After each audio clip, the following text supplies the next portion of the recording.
Assalamualaikum, Bu Dian. Waalaikumsalam. Kedengeran suaranya? Kedengeran? Alhamdulillah. Baik, silahkan Bu Jadi Dian. nggak perlu pakai headphone. Baik, terima kasih Bu Novita. Bismillahirrahmanirrahim. Assalamualaikum warahmatullahi wabarakatuh.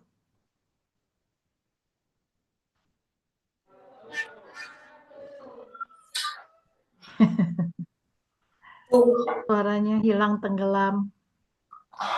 Gimana kabarnya anak-anakku semua?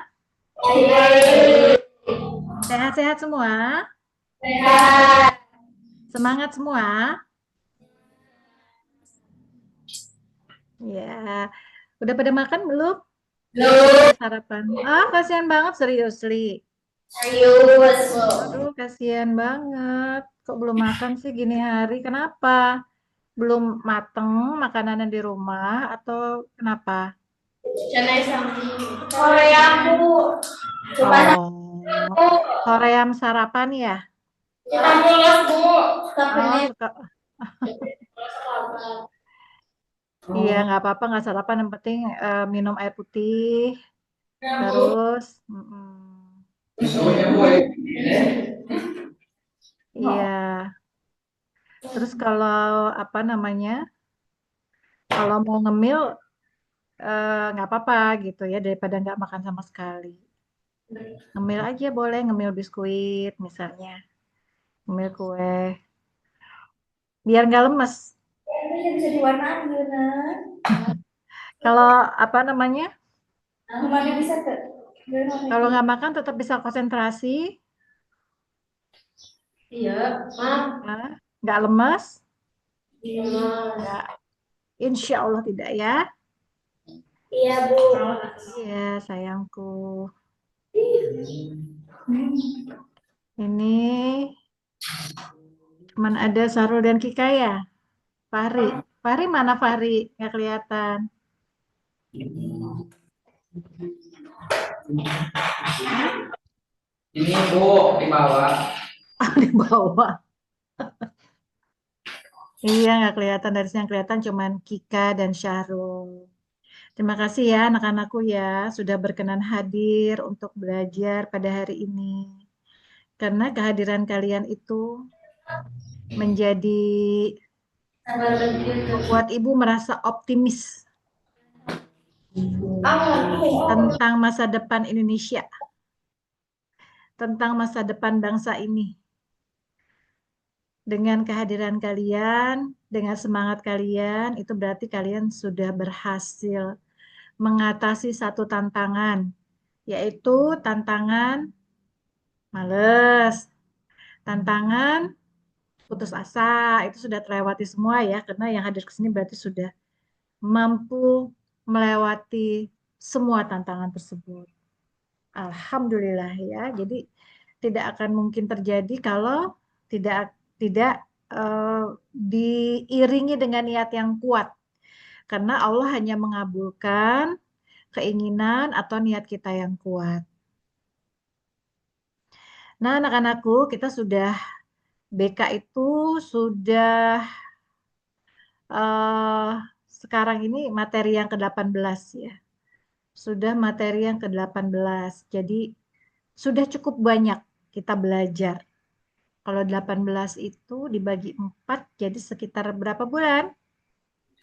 Ini masih dengan Enta, ujian, SPK. Baru datang lagi.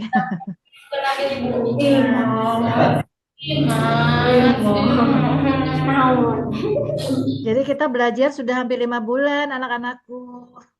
Iya. Rasa ya? Ya. Nah nanti, nah nanti BK ini memang tidak akan diujikan di ini ya, di apa namanya, di SMK Fauzan. Jadi nggak ada ujian mapel BK di SMK Fauzan. Akan tetapi BK tetap akan diujikan di sekolah Marga Mulia dan Jatisari. Ya, jadi minggu depan itu kan kita mulai masuk minggu ujian ya. Sudah dapat jadwalnya belum anak-anakku? Ya Bu, video kemana? Jadwal ujian minggu depan sudah di-share. Bisa, tahu. Halo, kenapa itu? Dimas. Ya, dengarkan Ibu dulu ya. Jadi Ya. sebelum kalian ujian ke SMK Fauzan awal Desember, 2 minggu lagi ya.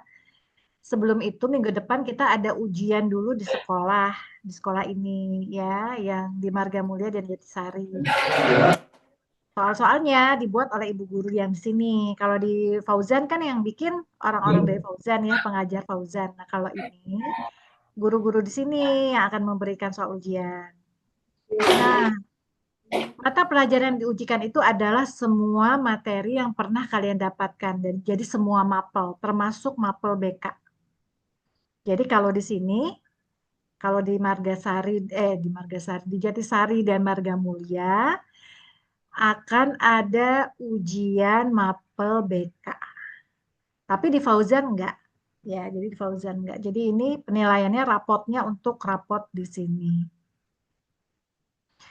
Kenapa demikian? Karena ini merupakan amanah juga dari Bapak Kades. Jadi Bapak Kades ingin apa namanya anak-anak terukur eh, apa namanya ya perubahannya apakah jadi lebih semangat, apakah paham gitu ya tentang potensi dirinya, apakah jadi lebih percaya diri itu dan sebagainya. Ini kan yang kita pelajari di BK ya kan. Nah, apa namanya?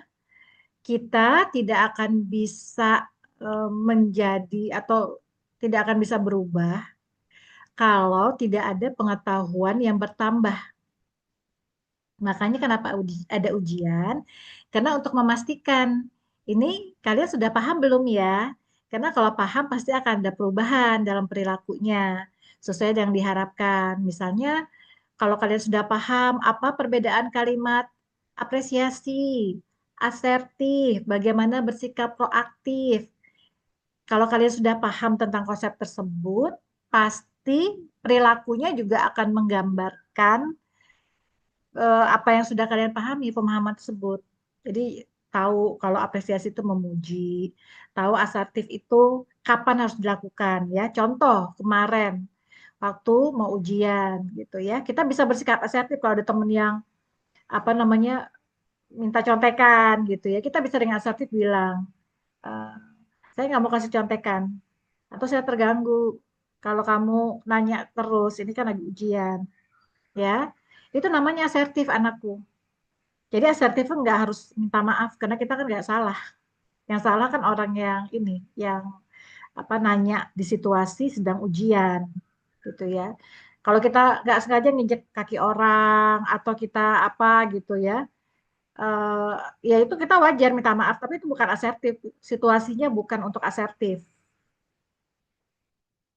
Ya, kalau yang asertif itu adalah situasinya yang kita merasa tidak nyaman dan kita harus menyampaikan.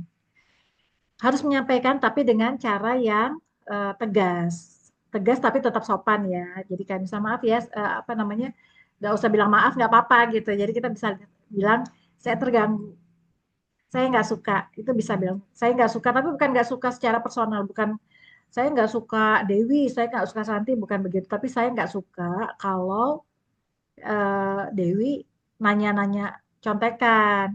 Saya nggak suka kalau misalnya Santi eh, apa maksa maksa saya misalnya ya saya nggak suka kalau nah itu bisa seperti itu jadi bukan pasif kalau pasif kan ya udahlah terserah nggak apa-apa gitu kan diem aja misalnya ya mau dipalakin sama orang diem aja mau di apa namanya diajak ngerokok mau aja gitu itu pasif namanya kalau agresif agresif itu dia menyerang gitu ya. Apa namanya dia langsung berperilaku yang ya tidak sopan, kasar gitu ya, langsung marah, langsung lempar kursi misalnya, bentak gitu kan ya. Kan udah dibilang saya tuh gak suka dicontek gitu kan ya. Nah, itu kan agresif gitu ya. Tapi kalau asertif, aku terganggu sekali kalau kamu nanya-nanya terus, atau kamu belajar sendiri deh gitu, atau kamu kerjain yang kamu bisa deh gitu ya. Kamu jangan nyontek gitu. Misalnya ya, itu asertif. Ya, jadi kita bisa menerapkan pemahaman-pemahaman atau pengetahuan yang sudah kita dapatkan itu dalam perilaku sehari-hari.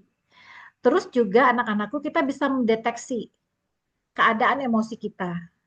Ya, hari ini saya lebih banyak emosi positifnya atau emosi negatifnya. Banyakan marah-marahnya, banyakan nangisnya gitu ya, emosi negatif, atau banyakan tersenyumnya. Jadi tersenyum itu tidak harus selalu ketika kita mendapatkan apa yang kita inginkan. Ya, misalnya karena si A baik sama aku jadi aku senyum, karena aku dibeliin ini sama ibu jadi aku senyum. Bukan semata-mata itu. Tapi ketika misalnya kita bisa membahagiakan orang lain, kita bisa ngalah gitu ya misalnya. Atau kita nggak terbawa emosi, kita bisa nasihatin orang lain misalnya. Itu juga merupakan bagian dari emosi positif yang bisa bikin kita tersenyum. Karena kita merasa lega, kita merasa puas, kita merasa damai. Ya, itu emosi-emosi positif. Jadi, senyum kita itu tidak selalu ketika semua hal yang kita inginkan itu bisa didapatkan. Tapi ketika kita ternyata bisa bersabar, kita bisa ikhlas, kita bisa ngalah, kita bisa menahan diri gitu. Alhamdulillah aku nggak ngotot ya, maksa orang tuaku, alhamdulillah aku nggak ngelawan dengan orang tuaku misalnya. Alhamdulillah aku bersyukur ya Allah dengan keadaan begini, jadi hisapku nggak banyak misalnya ya. Alhamdulillah dengan kondisi ini aja gitu. Yang penting kan aku bisa dapat apa namanya, bisa dapat kesempatan untuk belajar, untuk memperbaiki diri, untuk punya optimisme mencapai cita-citaku. Nah, itu pun sudah bisa menjadi sarana kita untuk mengembangkan emosi negatif dan positif. Emosi positif ya terutama. Jadi kita udah belajar tentang itu tadi ya. Asertif, apresiasi, terus apa perbedaannya asertif dengan aktif dan agresif. Kemudian mengukur emosi positif dan negatif ya. Misalnya hari ini, Imas hari ini merasa lebih banyak emosi positif apa emosi negatif? Atau emosi positif apa yang Imas rasakan saat ini? Apa Bu? Emosi positif apa yang Imas rasakan saat ini? Bahagia sih Bu. Gak terlalu tapi sedang sedang bahagianya sedang aja. Gak pakai karet dua.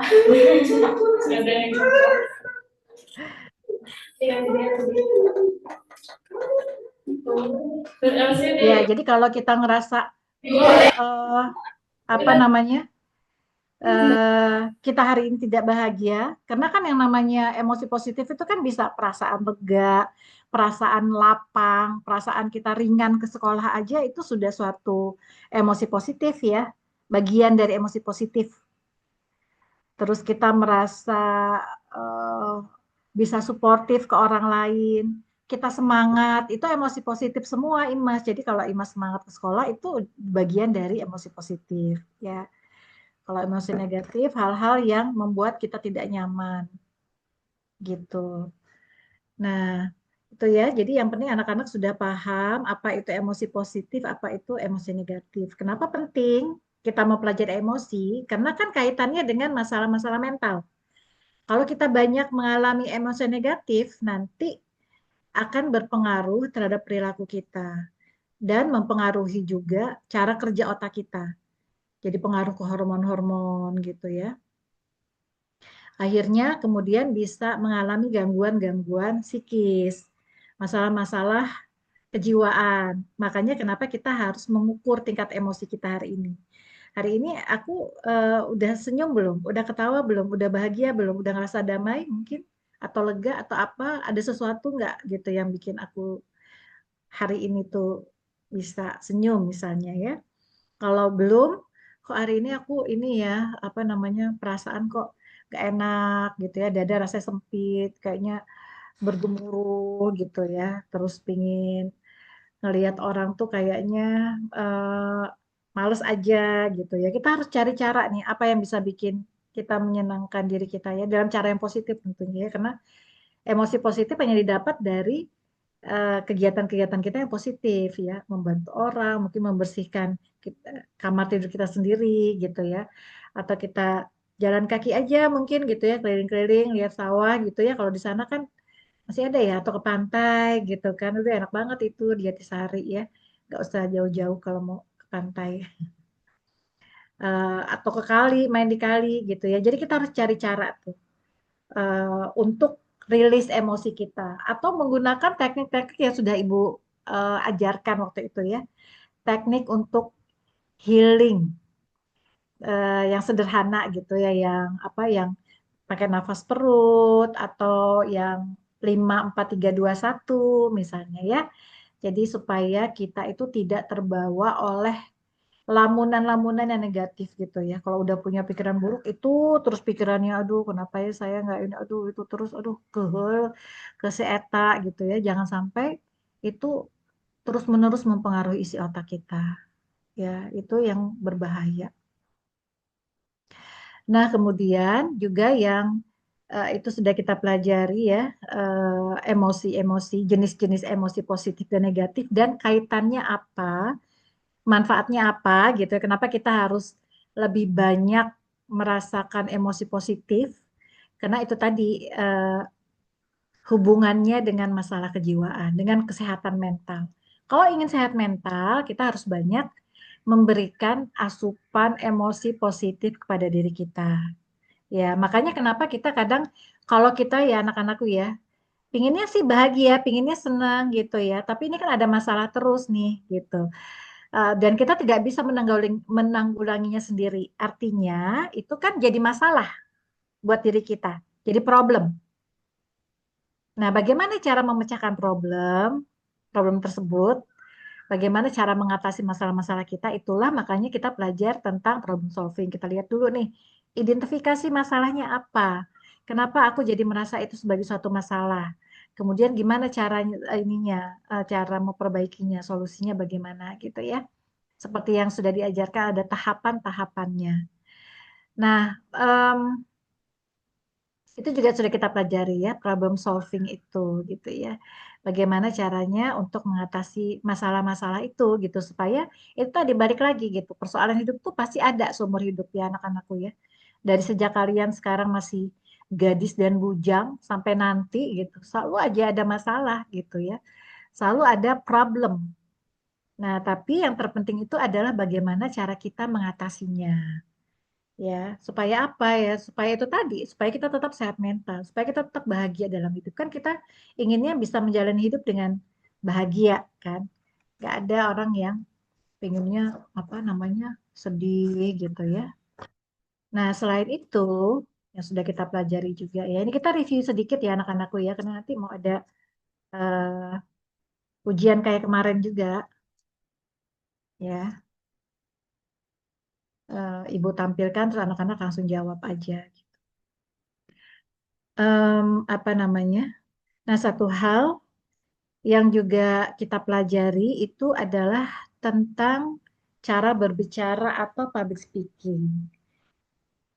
Tadi balik lagi ya ke problem solving itu. Problem solving itu tadi kan tahapannya kita identifikasi masalah, kemudian kita cari tahu gitu ya bagaimana cara mengapa hal itu bisa menjadi masalah buat kita.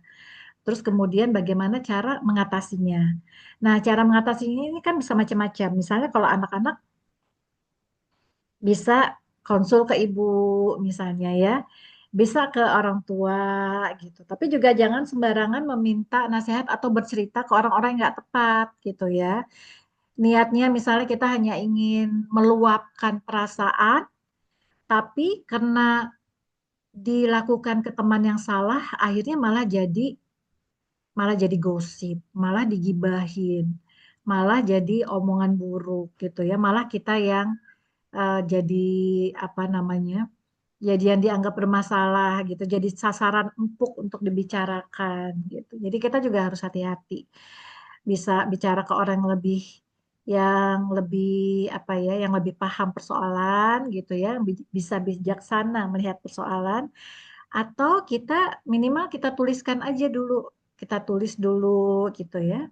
Kita tulis di buku kita gitu atau di catatan, boleh dibuang catatannya setelah itu gitu ya. Jadi terus di kertas mungkin ya, kita luapkan kesalahan atau kesedihan, setelah itu kita buang, bisa seperti itu.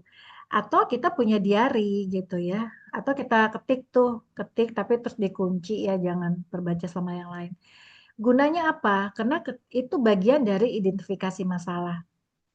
Ketika kita melakukan identifikasi masalah, itu sebetulnya 50% persoalan itu sudah setengahnya tuh, 50%-nya ya, setengahnya itu sudah terobati sebetulnya gitu. Jadi minimal tidak membuat kita jadi punya emosi negatif ya.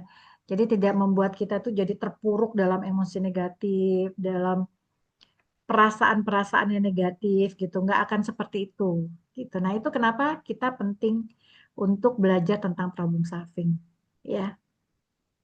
Jadi cara solusinya itu bisa bermacam-macam. Terus kemudian juga kita sudah belajar tentang public speaking, ya, artinya kemampuan berbicara di depan umum. Kalau ada public speaking itu kita bicara, kita sendiri nih bicara untuk mempengaruhi orang lain, ya. Buat apa kita mempengaruhi orang lain? Ya karena memang ada sesuatu hal yang manfaat yang ingin kita bagi, yang kita ingin orang lain juga bisa melihat manfaat tersebut. Kayak sekarang ibu bicara di depan anak-anakku semua, itu bagian dari public speaking. Jadi ibu adalah public speaker. Speaker itu pembicara ya.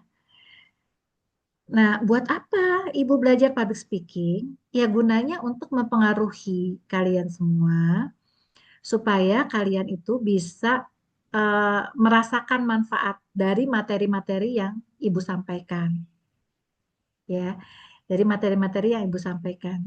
Makanya kita perlu punya kemampuan tersebut agar yang lain tuh jadi mau mendengarkan. Yang lain itu jadi eh, merasa juga mendapatkan manfaatnya dan kemudian bisa diterapkan dalam kehidupan kita sehari-hari. Gitu ya. Jadi sebagai seorang public speaker kita kan sering ya lihat ada orang yang punya kemampuan bicaranya itu banyak. Dia punya kemampuan bicara banyak, bagus juga gitu. Tapi yang dia sampaikan itu belum tentu itu suatu hal yang benar atau belum tentu suatu yang baik gitu. Bisa jadi malah merusak. Misalnya apa ya? Ya banyak lah gitu ya, kayak selebgram mungkin gitu ya. Mereka mungkin kalau ada yang pintar bicara gitu, pintar mempengaruhi orang lain gitu, tapi yang mereka mereka berikan materinya bukan materi yang bermanfaat, malah sebaliknya. Nah, ini kita makanya harus belajar supaya bisa mengimbangi ya, agar bisa mengimbangi agar orang-orang yang memberikan hal yang buruk kita imbangi dengan kemampuan yang bisa mempengaruhi orang lain dan memberikan manfaat. Nah, dalam prakteknya public speaking ini ada beberapa teknik ya atau struktur komunikasi. Ada dulu, sekarang, nanti. Ya, ada ini apa namanya? Strukturnya ada berapa? Ada 4 ya. Ada 4 yang Ibu pernah sampaikan ya. Dulu, sekarang, nanti. Jadi contoh, saya dulu nggak bisa bicara di depan umum. Sekarang saya sudah eh, berlatih untuk berbicara dengan baik. Kenapa? Karena saya berharap ke depannya nanti saya bisa menjadi seorang diplomat atau menjadi pengacara ya, atau guru ya. Itu adalah profesi-profesi yang membutuhkan kemampuan public speaking atau kemampuan berbicara di depan umum. Public itu kan artinya umum, speaking itu bicara, jadi bicara di depan umum.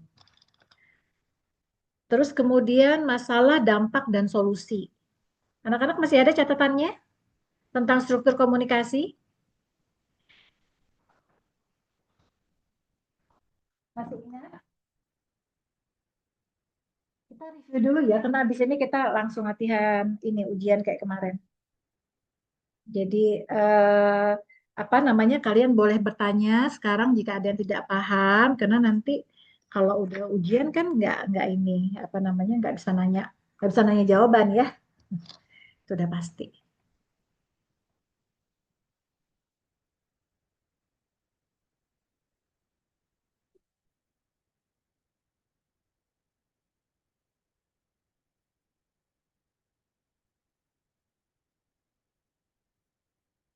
Oh, ini yang keluar malah ini ya. Ini malah nggak keluar.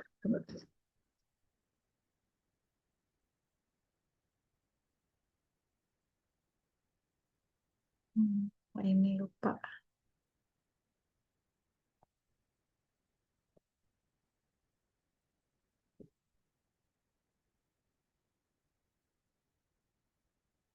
Nih, public speaking. Kenapa kita perlu belajar public speaking? Manfaatnya untuk mempengaruhi penilaian orang lain dan eh, apa namanya, agar mendapatkan manfaat ya.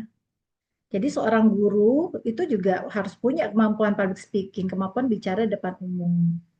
Kenapa? Karena dia punya tugas untuk mempengaruhi orang lain. Yang tadinya dia nggak tahu jadi tahu, yang tadinya nggak bisa jadi bisa, yang tadinya nggak mampu jadi mampu, gitu ya. Jadi dia harus bisa mempengaruhi penilaian orang lain, supaya orang lain juga bisa merasakan manfaatnya, dan itu dibutuhkan kemampuan untuk meyakinkan, kemampuan meyakinkan orang lain. Kayak orang kalau mau pemilihan apa, pemilihan apa kades atau pemilihan presiden ya, kan ada tuh mereka apa namanya, yang saling debat ya, debat presiden gitu. Nah, itu kan butuh kemampuan public speaking. Dia butuh meyakinkan orang lain agar memilih saya gitu, ketimbang lawan saya gitu. Tentu dia nggak akan bilang, tolong pilih saya, karena saya nggak begitu kan. Tapi orang akan menguji, memverifikasi dengan kemampuan-kemampuan dia, apakah sesuai dengan yang dibutuhkan oleh masyarakat. Misal masyarakat itu butuhnya adalah pemimpin yang jujur, pemimpin yang tegas, pemimpin yang pintar. Nah, dia nanti akan meyakinkan orang lain gitu ya, dengan misalnya eh, merencanakan program-program tertentu atau aksi yang akan dia lakukan. Jadi dia bilang, jadi dia bisa meyakinkan misalnya, saya akan menindak tegas semua koruptor, walaupun nyawa saya jadi taruhannya, gitu ya. Saya ingin Indonesia menjadi negara yang bersih dan jujur. Semua orang berhak memiliki kekayaan dan hidup makmur di Indonesia. Tidak boleh ada yang miskin lagi gitu. Nah, kita pasti akan pilih dia kan, karena dia mampu meyakinkan dengan program-programnya, rencana-rencananya mungkin, atau dia sebelumnya sudah melakukan aksi, dia tinggal menunjukkan data misalnya. Kenapa saya apa berani memberantas koruptor? Karena saya misalnya sudah berpengalaman. Selama saya bekerja di mana misalnya di departemen atau di kejaksaan, saya sudah berhasil menangkap misalnya ya, atau mengadili atau apa gitu ya, mengajukan para koruptor dan sebagainya. Nah, ini ya struktur komunikasi ini yang harus kita pelajari dulu sekarang nanti. Nah, pada speaking ini ya anak-anakku ya, ini juga akan kalian terapkan ketika kalian bertemu dengan orang-orang, ketemu dengan saya, ketemu dengan nanti guru-guru, mungkin ya, ketemu dengan tamu gitu kan, dengan siapapun lah, dengan ibu guru juga begitu gitu. Jadi ini adalah panduan agar kalian itu tahu apa dulu yang harus dibicarakan. Nah ya, jadi kalian bisa pakai struktur ini dulu sekarang nanti. Saya dulu nggak bisa bicara di depan umum. Sekarang saya belajar atau berlatih teknik komunikasi ya di BK misalnya.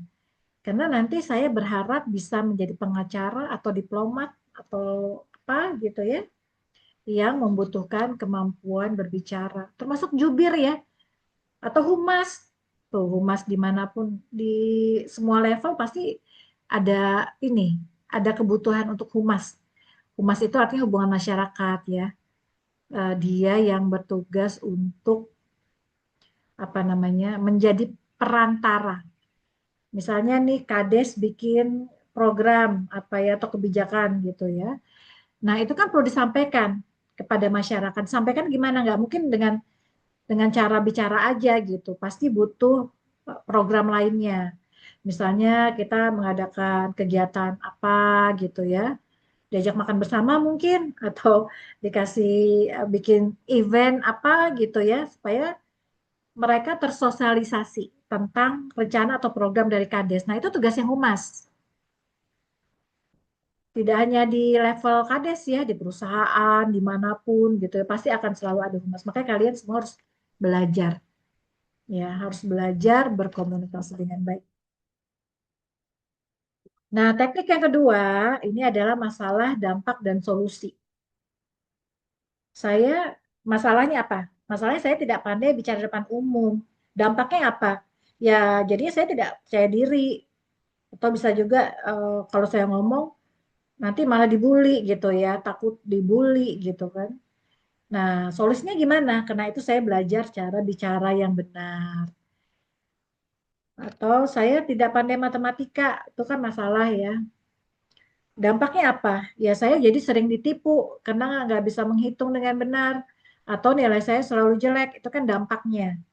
Solusinya gimana? Ya karena itu saya jadi eh, apa namanya belajar tambahan matematika atau saya sering diskusi dengan guru matematika atau saya selalu minta apa soal latihan lebih banyak ya. Kalau dulu anak ibu itu sampai minta sendiri ke guru matematikanya. Kalau apa minta PR gitu ya. Minta PR-nya Miss gitu ya. Kalau gurunya perempuan itu minta PR matematika. Jadi dia malah yang minta gitu.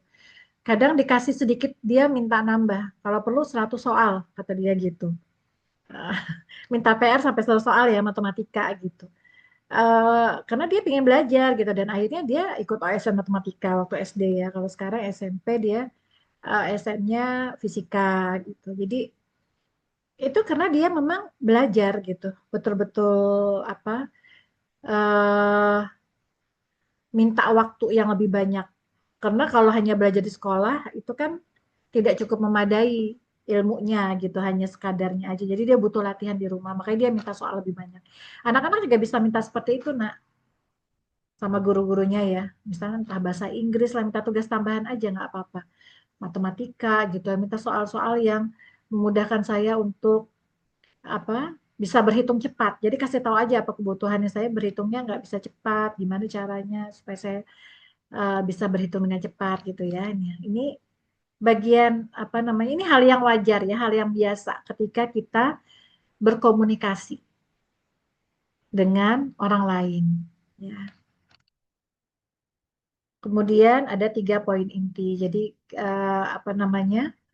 Kalau kalau kita nih lagi mau cerita sesuatu ke orang lain gitu kan, dari sekian banyak cerita, misalnya pengalaman pengalaman waktu tahun lalu kalian ikut ini, ibu misalnya nanya, ayo coba siapa, Suryanti apa pengalamanmu? Oh dia belum ini ya, belum belum pengalaman ya, yang baru kelas 10 ya. Siapa? Sarul, misalnya Sarul, apa pengalaman kamu ketika ikut ujian di SMK Fauzan tahun lalu? Nah itu kan banyak tuh. Nah dia harus bisa menyimpulkan dalam 3 poin inti. Misalnya soalnya susah-susah. Terus kemudian kita eh, tidak tidak apa namanya ya, ya tidak harus sesuai dengan targetnya mereka gitu ya. Ah, Terus yang ketiga apa gitu. Jadi harus ada 3 poin inti gitu. Dari sekian banyak kita harus memilih mana inti dari pembicaraan yang mau kita sampaikan gitu. Jadi nggak ngomong ke sana sini gitu kan. Terus yang terakhir apa, kenapa atau bagaimana. Nah ini hampir sama kayak ini masalah dampak dan solusi ya. Jadi misalnya gini, apa itu kejadian atau peristiwanya. Misalnya kemarin saya ikut ujian di SMK Fauzan. Kenapa? Ya karena SMA kita kan nggak bisa ngadain ujian sendiri. Kita kan nginduk ke sana. Terus gimana? Ya kita jadinya setiap kali setiap kali semesteran ujian semester kita harus ke SMK Fauzan. Nah itu apa? Kenapa? Bagaimana? Gitu ya. Apa itu adalah peristiwanya? Nah begitu anak-anakku sampai di sini dulu. Apakah ada pertanyaan dari materi-materi yang pernah disampaikan? Terus juga termasuk juga tadi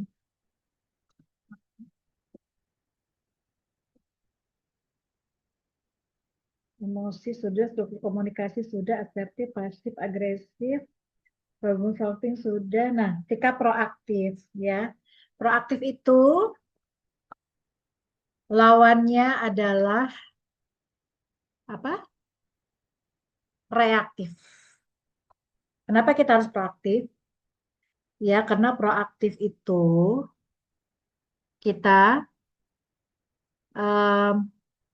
bisa berinisiatif untuk memulai suatu hal yang kita anggap itu suatu yang baik gitu ya.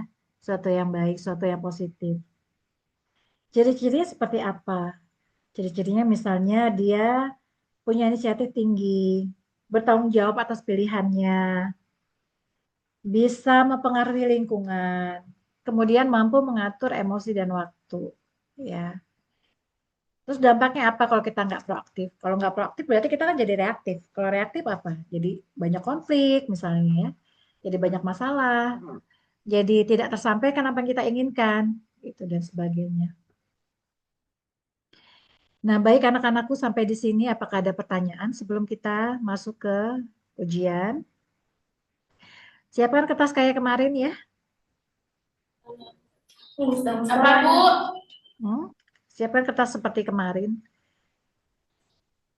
Kita mau ujian. Pegang kertas.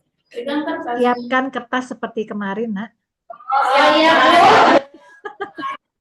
Bu. Aku nggak kedengeran. Oh, nggak kedengeran. Kurang jelas suara Ibu. Nggak kedengeran. Ya, Bu, udah, Bu. Yang buatnya kepayungin.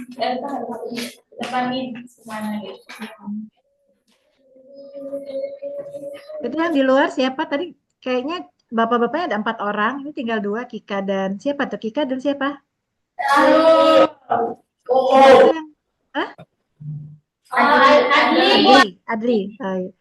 Adli. Nah, Saru. Terus Fahri mana? Fahri, ayo duduk dulu Fahri. Atau mau duduk di bawah? Lagi tidur Fahri. Kursinya ada nggak? Ada. Ada, oke. Ada Bu di bawah. Ada, oke. Lebih suka duduk di bawah ya Fahri? Ya pasti disiplinan. Tapi mah itu ada barang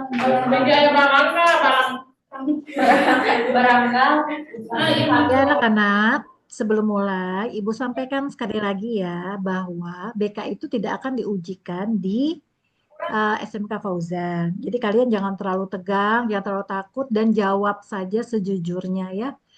Ibu hanya ingin mengukur sejauh mana pemahaman kalian. Karena kalau kalian belum paham, berarti kan belum terjadi perubahan perilaku.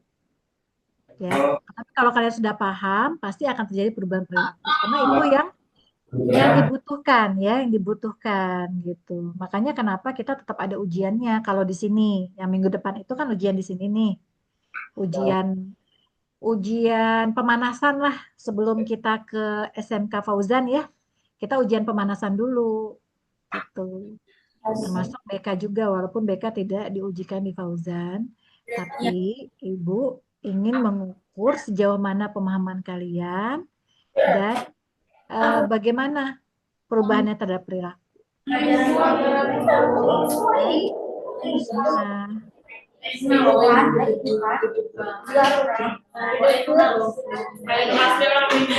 asli ayat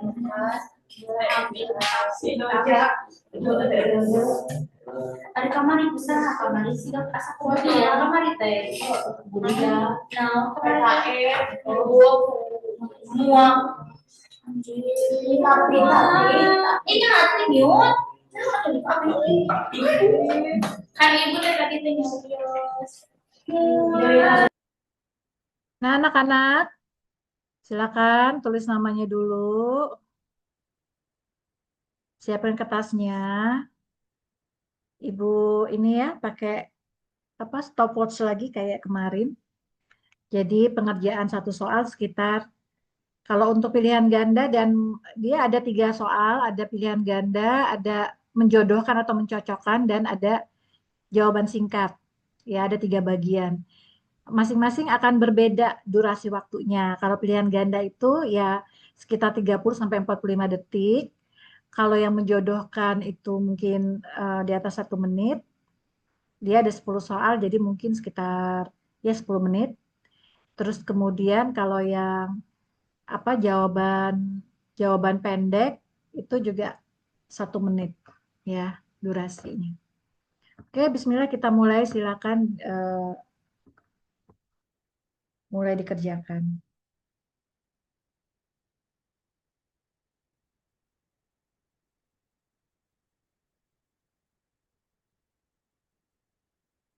Sudah nomor 10.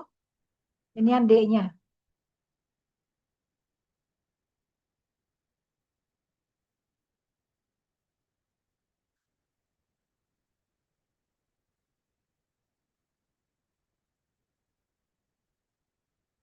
Oke, sekarang bagian kedua, section kedua, itu adalah menjodohkan atau memasangkan kolom A dan kolom B. Jadi nomor 1 itu pasangannya mana, nomor 2 mana ya. Ntar di ini dulu, apa namanya.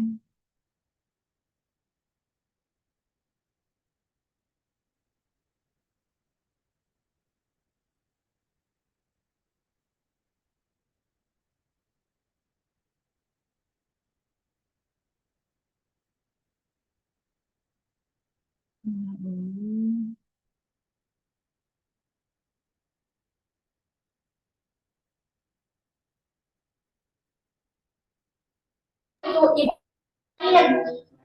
Kelihatan nggak? Nggak kelihatan. Tadi kami jodohkan, jadi guru kami kamu. Sudah asli awal. Itu air mana itu? Air. Ibu boleh dikirim ke orang aja.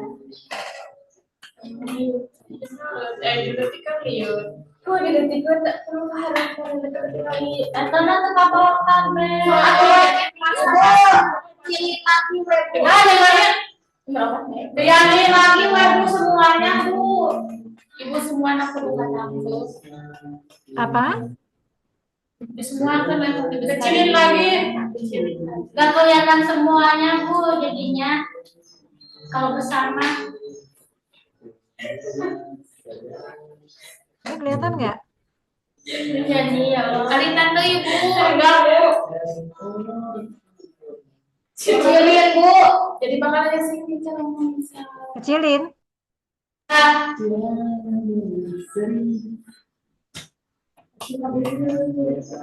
Lagi bu, sebelumnya nggak kelihatan. Padahal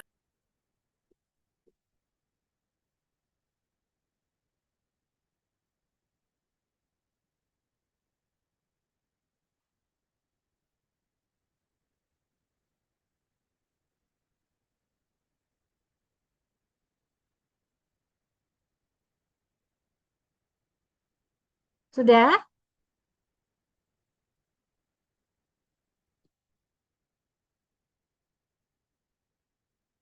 belum bu. Susah.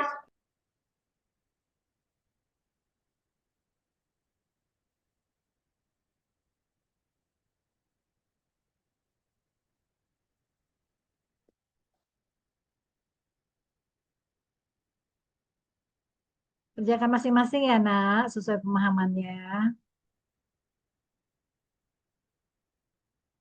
Lanjut bu. Untuk makan.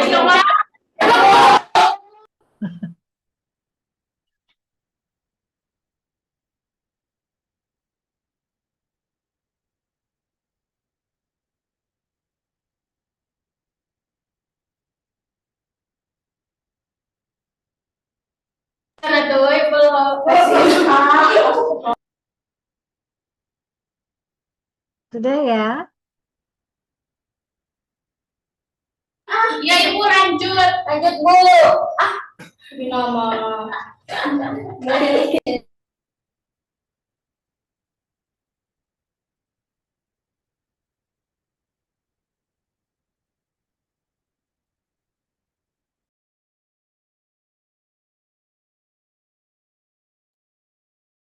Nge-freeze ya Jatisari. Jatisari, are you still there? Ini ibu yang bandwidth-nya lemah atau anak-anak nih?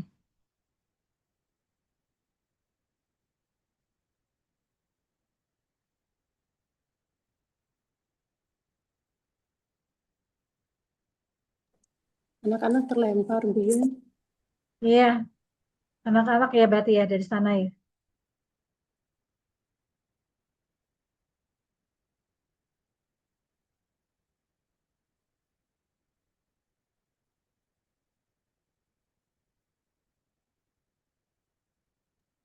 Jatisari mati lampu, Bu Dian. Iya. Tadi apa Kak Feby udah nanya sama saya jam 8:30 dari tadi tuh, Bu ada gurunya atau enggak? Ini maksudnya apa gitu kan? Terus karena kan dia ngirim foto, dia udah masuk Zoom gitu. Nah, terus ya udah karena saya mesti nyiapin materi yang buat nanti siang, jadi saya apa nggak merespon dengan cepat gitu. Kayaknya mereka ngeklik bukan yang join meeting tapi new meeting kayaknya. Oh, Jadi mereka sendiri kayaknya ya. jadi cuma mereka Gitu. aja ya. Mm-mm. Terus sekarang mati lampu juga. Harusnya Iya, dia sekarang mati berapa lampu. grup difotoin biar itu. Mm-mm. Di grup ya tadi ya, supaya banyak yang handle gitu.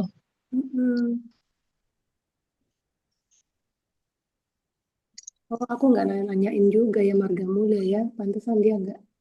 Oh, ada kok. Mulia udah tanya kok ya Marga Mulia ada kendala. Mm-mm. Pas Mm-mm. Bu Ella tadi pagi kayaknya udah berhasil. Nah, pas pergantian tuh Keluar, terpental kali.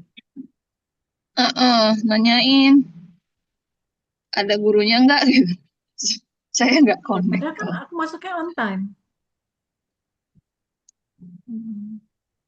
Dan Aku ada Bu dari tadi Novita nggak juga kan, ada Bu Aku Novita dari- yang standby. Iya, aku dari tadi nggak lihat Marga Mulia sih. Ya berarti salah masuk dia, Mm-mm. salah kamar. New meeting kayaknya. Iya, Ya ini udah, sekarang kalau gitu aku. dua-duanya mati lampu. Ya pas mau. Emang di sini juga hujan lebat nih di Bintaro. Ngaruh nggak sih? Maksudnya lagi cuacanya tuh lagi bisa, yang tadi terang benderang bisa tiba-tiba hujan gitu loh. Bisa apa namanya, unpredictable. Pengaruh kali ke sinyal juga. Oke, kalau gitu aku ini ya, izin pamit ya. Iya, nanti Kasih semuanya. anak-anak harus hari ini ya Bu Dian di foto hasil Tadi ya. Nov, Iya, harus hari ini yang tadi Jatisari. tadi Nov, Hah? punten. Iya. Mm-mm. Kalau soal kemarin tuh saya udah nanya sama Pak Ulung soal yang rapor. Nah, itu sebetulnya ada di Kades dan Kades kayaknya juga lagi nyari-nyari bentuk rapornya kayak gimana gitu. Nah, untuk evaluasi BK mungkin nanti diserahin sama Tedinov aja bentuknya mau kayak gimana gitu. Pakai penilaian juga bisa sih. Kemarin pakai kan angka juga diskusinya mau narasi atau mau angka. nggak apa-apa, pakai angka juga nggak apa-apa. Sekarang aku menyesuaikan aja. Tadi, kalau yang tadi kan ujian tadi berarti udah bisa dikuantifikasi. Nah, Oke, siap-siap. Makasih Tedinov. Oke. Izin pamit ya. Assalamualaikum. Ya, Waalaikumsalam. Salam. Makasih Teh.